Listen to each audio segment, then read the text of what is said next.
And because people had such an intense, and that's what happened, intense reaction to Whale Rider and like to me as a child, there was this like really odd sense in the country of being like, you know, New Zealand's Lindsay Lohan.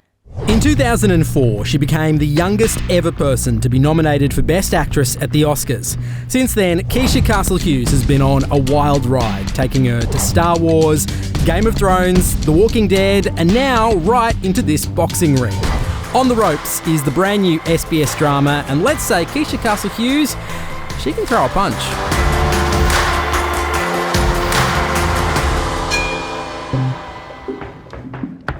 I read you say something interesting a couple of years ago where you were saying that there was a point in your life where there was Keisha and then there was Keisha Castle-Hughes and she was they were almost like different personalities. Yeah, for sure. I think that's one of those things that people outside of kind of movie making and media probably struggle to wrap their head around. So why was there that bifurcation in who you are?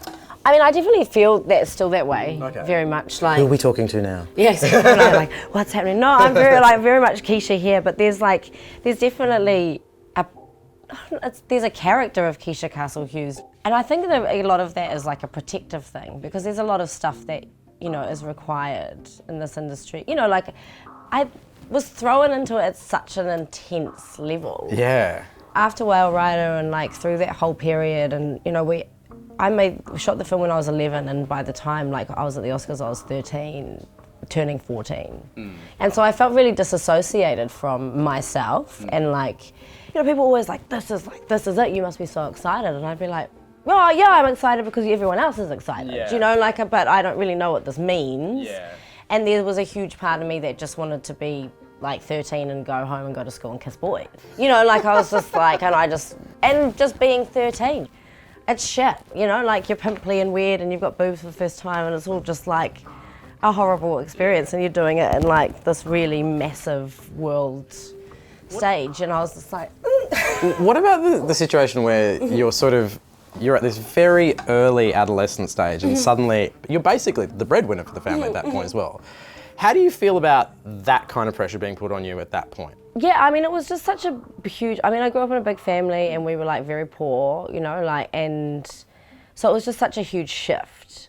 You know, my mum was like, she's a single mum, she's amazing, 5 kids, you know, worked her ass off and done the absolute best she, you know, she can with like what she had. And we never felt like we were missing out, because the neighbourhood we lived in, everyone was the same. We were all the same. And then suddenly limos start turning. No, exactly. And then all of a sudden it's like you're staying in like a 5-star hotel, like, you know, and you're flying first class. It's like, it was such a bizarre, like it couldn't have been more further from like our reality. Yeah. There was a lot of that pressure, a lot of like, you know, this is the prime of your life.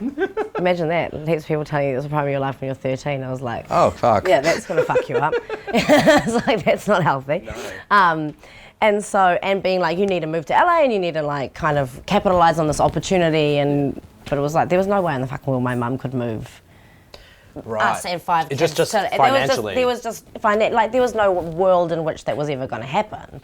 And so in some ways, like, that was the best thing, because, and of course, like, I had like teenage resentment toward her about that and thought, oh my God, you're ruining my hopes and dreams. But really, you know, she was always like very strong about like, if you're gonna do it, like, you do it. If you talk to that 15, 16-year-old who's in the throes of like, fuck. Yeah. What do you tell her? What does she need to know? I am really grateful to everyone like that allowed me to just kind of be a teenager and like fuck up and totally like be a mess. And for a long time, it took me a long time to really accept that. Like, you know, I'm glad. But what about the fact that it happens in public though? Like, it's one thing to tell yourself to be like, be yourself, but then it's like, there's newspapers and cameras and shit like that. And especially like, you know, it's like New Zealand's small.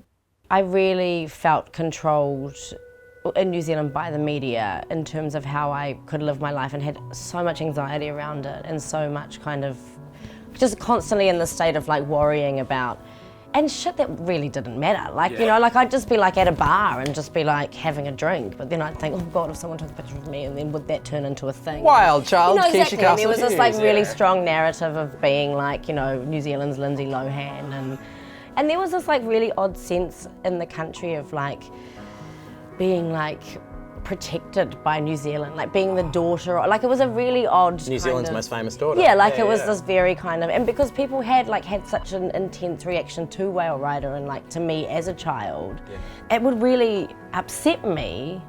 And I'd had a lot of mental health stuff, depression and anxiety, you know, like throughout being a teenager, and once I was in my early 20s, like it became apparent that there was more and I was really struggling with stuff. And it's like being like underwater, can't breathe, but like someone's like standing on you, like a giant's like on your chest. Yeah, it's just exhausting, constantly trying to like wade water, kind of keep afloat.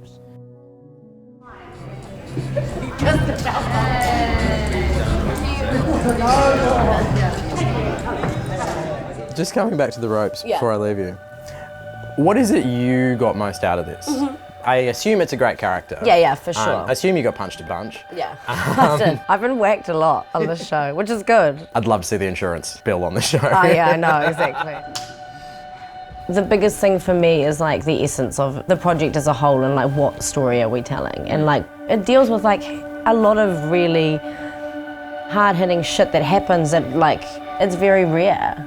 This experience has really been quite unique and one of my favourite experiences I've ever had in my career, which has moved me and shocked me in a really weird way. I wasn't anticipating it in any way. I spent a really, really long time trying to, you know, like, and I've successfully done so, but building a life in America because it always felt like, you know, like that's the place to be, and it was bigger. And I was like the most shocked and the last to find out that actually like a lot of, you know, answers I needed were here at home, you know, which is like, I was just like, what?